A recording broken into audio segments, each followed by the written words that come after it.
Hello friends, welcome to my R K mini blogs. तर तुम्ही सगळेजण कसे आहात? मी पण खूप मस्त आहे. तर आज आहे गणेश चतुर्थी, म्हणजे आपल्या गणोबाचे गणपती बाप्पाचे आगमनाचे दिवस आहे. तर आज आम्ही चांगले फ्रेश वगैरे झालो आणि रेडी झालो गणपती बाप्पा आणायला. तर पाऊस तर खूप झिमझिम झिमझिम सुरूच होता, तरी पण मी तसंच रिवाला घेऊन गेले आणि तिला सर्दी तर झालीच आहे, त्यात काय वादच नाही. तरी पण म्हणलं रिवाला कुठे सोडणार ना. आणि मग जाता जाता बघा अशी रहदारी सुरू झाली. आम्हाला जात म्हणजे घराच्या बाहेर लागताच अशी रहदारी लागली. म्हणजे प्रत्येक ठिकाणी असे गणपती स्टॉल वगैरे बसवलेले होते आणि तिथे सगळ्यांची गर्दी. आणि आमचे राहूसाहेब म्हणजे गणपती शेवटच्या दिवशी घ्यायचा, कारण कमी ह्याच्यामध्ये भेटतो. तर मला तर वाटत आहे मी शेवटच्या दिवशी घेतल्यानं जास्त एक्सपेन्सिव्ह भेटला, पण इट्स ओके. गणोबासाठी तर एवढं तर करू शकतो. आणि सगळेजण लास्टच्याच दिवशी जास्त घेत होते, म्हणजे दुपारपर्यंत 3-4पर्यंत लोकांचं काही सरतच नव्हतं. आणि आणि आम्ही गणपती बाप्पा आणल्यानंतर डेकोरेशनचं सुरुवात करणार होतो. म्हणजे आम्हाला गणपती बाप्पा बघून मग ठरवणार होतं की काय करायचं नेमकं. आणि ऑन दी स्पॉट आमचे तर प्रॉब्लेम हे झालेच होते, ते नंतर तुम्हाला पुढं कळेलच. तर आमची बघा रिवाज म्हणजे बघत बघत लिटरली सहज झोपी गेली. आणि ती अशी पण झोपीला आली होती, सकाळी सकाळी तिला झोप लागतीच. आणि आम्ही गणोबाला तर आणायचंच आहे, पण त्यासाठी थोडंसं पेटपूजा करणं खूप गरजेचं होतं. मला माहिती आहे त्या दिवशी सगळेजण उपवास धरतात, पण मी रिवाला आणखीन फीड करते, त्यामुळं मला तर आणखीन म्हणजे उपवास धरणं तेवढं सहन होत नाही. आणि साबू वगैरे खाल्ल्यानंतर रिवाच्या खूप पोटात दुखतं, त्यामुळे मी ट्राय केले होते उपवास धरायचे. पण ज्या दिवशी धरले आणि त्या दिवशी साबुदाणा या दुसरं काही खाल्लं की तिच्या पोटात खूप दुखायला लागतं. त्यामुळे मी म्हटलं नाही असू द्या. तर आधी पोटोबा, मग विठोबा, गणोबा सगळेच. मग आम्ही तिथून नाश्ता वगैरे केला. काय ते भूक लागली होती, कारण असं बी आम्हाला माहिती होतं संध्याकाळ तर होणारच, कारण इथून गणपती घेऊन जायचं, पुन्हा तिथे डेकोरेशन करायचं आणि नंतर जेवणाचे प्रिपरेशन करायचं, असं तर वेळ होणारच होता. आणि त्यामध्ये पाऊस, कारण आम्हाला लिटरली एकेका ठिकाणी खूप वेळ लागत होता. म्हणजे काय म्हणायचं 10-15 मिनिट, कारण थोडं तिथे घ्यायला गेलं की लगेच पाऊस सुरू व्हायचा. मग त्यामुळं म्हणलं आधी थोडंसं काहीतरी खाऊन गेलंच पाहिजे. मग आम्ही गणपती घेतला, सिलेक्ट केला. मग ते काकी म्हणत होते जो पहिल्यांदा पसंत येतो तोच घ्यायचा असतो. मग मी म्हणलं ठीक आहे, हा पसंत आला तर मग हाच घेऊ. मग तिथून गेलो, घरी आल्यानंतर मग डेकोरेशन सुरू. काय करायचं मग माझ्यापाशी कपाट होतं फोल्डिंगचं, त्याचा वरचा एक फ्लोअर काढला आणि तिथेच ॲडजस्ट केलं. मग दुसरे लक्ष्मी गौराईचे आम्ही पायपिंग यूज करतो, मग ते घेतलं, त्याच्यातलं एक आणि त्याच्यामध्ये साईडनं लांब करण्यासाठी ॲडजस्ट केलं. मग त्यातून मग हार वगैरे, म्हणजे मी तिथून काकीकडूनच फुलं आणली होती. म्हणजे काकी आमची तिथे ओळखीच्याच आहेत, त्यांनी मला खूप सारे फुलं दिलेले. पाव किलोमध्ये अर्धा किलो फुलं दिली त्यांनी. आणि माझ्या मनाने तुला जे घ्यायचे ते चूज कर म्हणले. मी थोडेफार गुलाबाचे घेतले आणि मोठे गणपतीचे घेतले. आणि मग लागले गणपतीचे हार वगैरे तयारी करायला, कारण आल्यानंतर तर गणपती तसाच झाकून ठेवला होता आणि आल्यानंतर खूप प्रिपरेशन करणं पण गरजेचं होतं. मग तिकडे थोडंसं मी आणि राहुलने मिळून डेकोरेशन केलं. त्याची पण तब्येत खराब होती, त्यामुळं तरी पण तो उठू करत होता. त्यामुळं म्हणलं आता एवढं सगळं करत आहे तर थोडंफार झोपून घ्या. त्याला घे म्हणलं झोपून. काय मग मी नंतर गजरा वगैरे करून घेतला आणि बोरमाळ तर वगैरे नाही केली, कारण हार असल्यामुळं जाऊ द्या म्हणलं. कारण आमच्या गावाकडे कसं गजरा करतात, बोरमाळ करतात, फुलहार करतात, आणखीन खूप आगडा पण असतो. पण इकडे एवढं काय नसतं, हराळ तेवढं असतं, आगडा वगैरे नाही. आणि मला काही तिथं भेटलंच नाही. मी भरपूर चेक केलं आणि पाठीमागं जाऊन राहुलला शेतात आण म्हणलं, तर राहुल मला आता माझी काही कॅपॅसिटी नाही. म्हणलं इट्स ओके, छोट्या गोष्टीसाठी कुठं वाद करत बसणार म्हणलं, जाऊ द्या म्हणलं. आणि मग गजरा वगैरे घेतला आणि त्याला सांगितलं चल म्हणलं, उठवलं त्याला, म्हणलं आपण आता लागू पूजेसाठी. मग त्याच्यामध्ये रिवा आमची लुडबुड चालू होती, लुडबुड करणं. मग मी वाती वगैरे करून घेतले आणि पूजेचं ताट करून घेतले काय, त्याच्यामध्ये सगळं धूप वगैरे सगळं हे केलं, ठेवून दिलं. आणि आज तर कापुराची आरती महत्त्वाची असते, कापूर आरती घेतली, सगळं काय ठेवून दिलं. आणि कळस तांब्या पण तयार केला. 11 पानाचा केला ह्यावेळेस मी कळस तांब्या. तसं तर 5-7 असतात, पण 11 पण मी त्यामध्ये कळस तांब्या ठेवत होते, पण ते खालून थोडंसं लूज असल्याने ते थोडंसं हालतच होतं. मग मला भीती वाटत होती पडतो की काय. मग तरी पण मी तसंच ॲडजस्ट केलं आणि बसवलं आणि आम्ही छोटंसं मुकुट बनवलं होतं. कारण माझं तर होतं जेवढा टेबल आहे तेवढं असं मोठं बनवा, पण रिवाला लक्षात घेऊन आम्ही थोडंसं छोटंसंच बनवलं.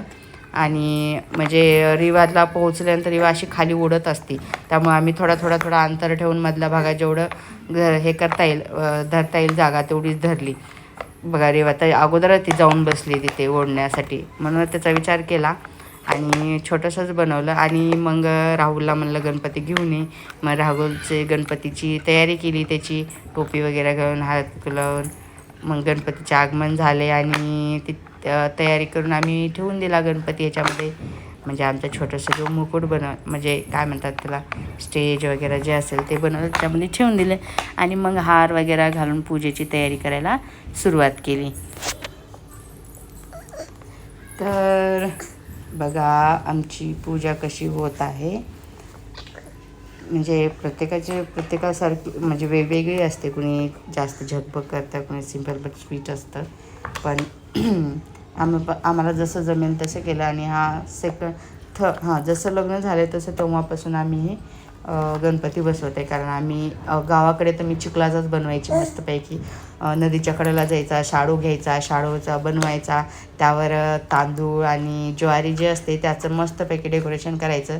सोड पूर्ण तांदळाच्या ह्यानं अशी मस्त रंगवायची, त्याला कलर द्यायचा आणि त्यालाच आम्ही पूजा करत होतो त्याची. आणि त्यानंतर दुसऱ्या दिवशी विसर्जन करायचं. आणि आमच्या इकडं 12 नदी आहे, त्यामुळं ते सारखं वाहतच असते. म्हणजे तिथे काही एवढा प्रॉब्लेम येत नाही विसर्जनासाठी. इथे पण कुठे करायचं म्हणलं तरी इथे ह्यालाच जावं लागतं. म्हणजे इथे छोटासा टब बनवतात आणि त्याच्यामध्येच विसर्जन असा प्रकार असतो. चांगला आहे. आय होप सगळं काही व्यवस्थित व्हावं आणि गणोबा आमचे संकट दूर करावं. तसे त्यांच्यामुळे आमच्या लाईफमध्ये काही प्रॉब्लेम येत नाहीत. ते हमेशा आमच्यासोबत असतात. बघा लिटरली 4 वाजलेत घरीमध्ये आमच्या पूजा करायला. इतका लेट झालेला. आम्ही गेलो होतो 10-11 वाजता गणपती आणायला. आल्यानंतर 2 वाजले. आल्यानंतर मग नंतर 4 वाजले. त्यानंतर 7 वाजता जेवण झालं. आणि आमच्याकडे जेवणामध्ये उंदरावळे असतात आणि कढी भात असतो. राहुल आमचा जय बाबा की चालू आहे कॅमेराकडे बघून. आणि हा जेवणाचा प्रकार असतो. आणि दुसऱ्या दिवशी मग काय मोदक तर आपले चालूच असतात जेवढ्या दिवस जे असतील तेवढे. तर मग पूजा वगैरे करून घेतली आणि आरतीच्या तयारीला लागलो. आमची रिवा काही शांत जागा सोप्यामुळं जागा तिथे थांबायला भेटतच नव्हती, त्यामुळे पूर्ण व्हिडिओ काय काढताच येत नव्हता. तरी पण जेवढं ॲडजस्ट होईल तेवढं काढलं. आणि मला ते मुकुट लावायचा होता, पण तिथे असं हार न वगैरे गच्च भरून गेलं. राहुल मला राहू दे आपण नंतर लावू. मी म्हणलं असू द्या. तो पण कंटाळा होता कारण खूप आजारी बी होता आणि थोडासा आणि उशीर झाला होता आणि भूक बी लागली होती. त्याला नाश्ता लागत जेवणासाठी थोडं वेळेवर पाहिजे असतं, त्याला सहन होत नाही भूक, त्यामुळे उशीर पण झालेला. म्हणलं आता चला पटापट पूजेची तयारी वगैरे करून घ्यावं.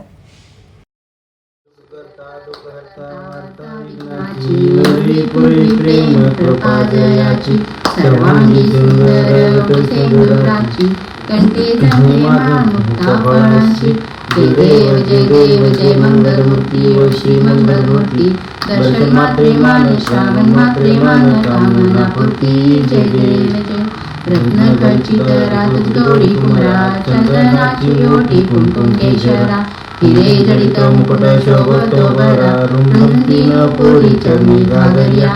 जय देव जय मंगलमूर्ती ओ श्री मंगलमूर्ती. दर्शन मात्रे मान श्रावण मात्रे मान कामना पूर्ती. जय देव जय लंबोदर पीतांबर फणीवर वंदना. सरळ सोंड वक्रतुंड त्रिनयना. दास रामाचा वाटपाहे सजना. संकष्टी पावावे निर्वाही रक्षावे सुरवर वंदना. जय देव जय मंगलमूर्ती ओ श्री मंगलमूर्ती. दर्शन मात्रे मान श्रावण मात्रे मान कामना पूर्ती. जय देव शुभम करोति कल्याणम आरोग्यम धन संपदा रिद्धी सिद्धी विनायक दीप ज्योती नमस्ते. दिव्या दिव्या दीपकार चांदी कुंडल मोतिया. दिव्याला पाहून नमस्कार दिव्या जय गण्या गणपतीच्या अलीकडे घेऊन किती चाललंय. गण्या गण्या गणपती पलीकडे चारी कमरेच्या पाट्या 21 रोट्या गण्या आमच्या जेवतो तो प्रोटी खातो शाळेत जातो. हा घे. जय बाबा की जय बाबा की जय बाबा की.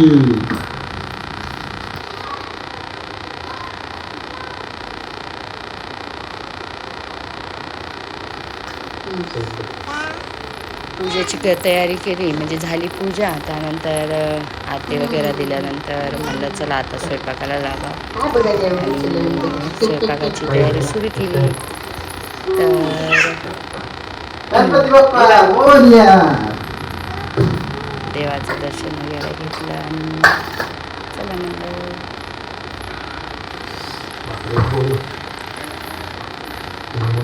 तर तुम्हाला आमचा व्हिडिओ कसा वाटला नक्की मेसेज मला तर कमेंट करून सांगा आणि शेअर करा, सबस्क्राईब करा. असेच व्हिडिओ पाहण्यासाठी नक्की सांगा. तर आमचा गणोबा कसा दिसतोय हे पण सांगा. कशी झाली आहे तयारी.